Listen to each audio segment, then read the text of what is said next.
രാഹുൽ ഗാന്ധി പ്രധാന സമരഭൂമി വിട്ടോടി രക്ഷപ്പെടാൻ വേണ്ടിയാണ് വയനാട്ടിൽ മത്സരിക്കുന്നതെന്ന് സിപിഎം പോളിറ്റ് ബ്യൂറോ അംഗം എം.എ. ബേബി.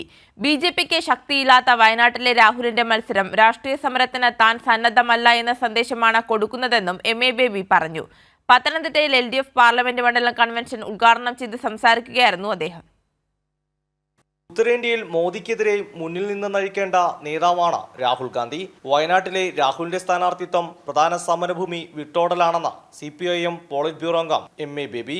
രാഹുൽ ഗാന്ധി പ്രധാന സമരഭൂമി വിട്ടോടി രക്ഷപ്പെടാൻ വേണ്ടി BJPക്ക് ശക്തനായ ഒരു സ്ഥാനാർത്ഥിയോ മത്സരമോ നടത്താനില്ലാത്ത വയനാട്ടിൽ പോയി മത്സരിക്കുന്നു എന്ന് പറഞ്ഞാൽ താൻ രാഷ്ട്രീയ സമരത്തിന് സന്നദ്ധനല്ല എന്നുള്ള സന്ദേശമാണ് കൊടുക്കുന്നത്. KC വേണുഗോപാലിന്റെ ആലപ്പുഴയിലെ മത്സരം BJP കോൺഗ്രസ് ധാരണയാണോ എന്നും സംശയിക്കണം. രാജ്യസഭയുടെ ഇപ്പോഴത്തെ സ്ഥിതി എന്താണെന്ന് നമ്മൾ മനസ്സിലാക്കണം. ഇത്രയൊക്കെ ആയിട്ടും NDAയുമായി ചേർന്നാൽ പോലും BJPക്ക് രാജ്യസഭയിൽ ഭൂരിപക്ഷമില്ല. BJPയുടെയും NDAയുടെയും മാത്രം വോട്ടുകൾ കൊണ്ട് ജനവിരുദ്ധ നിയമങ്ങൾ, കരിനിയമങ്ങൾ രാജ്യസഭയിൽ കൊണ്ടുവന്ന് പാസ്സാക്കാൻ അവർ കഴിയില്ല.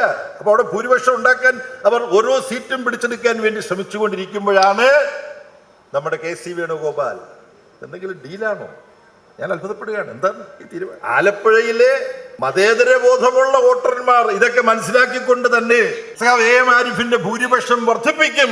പാർലമെന്റ് മണ്ഡലം കൺവെൻഷനിൽ LDF സ്ഥാനാർത്ഥി TM തോമസ് ഐസക്, മന്ത്രിമാരായ VN Vasavan, Veena George, chief whip N Jayaraj, deputy speaker Chittayam Gopakumar, മുതിർന്ന CPIM നേതാവ് വൈക്കം വിശ്വൻ തുടങ്ങിയവർ പങ്കെടുത്തു. കൈരളി ന്യൂസ്, പത്തനംതിട്ട.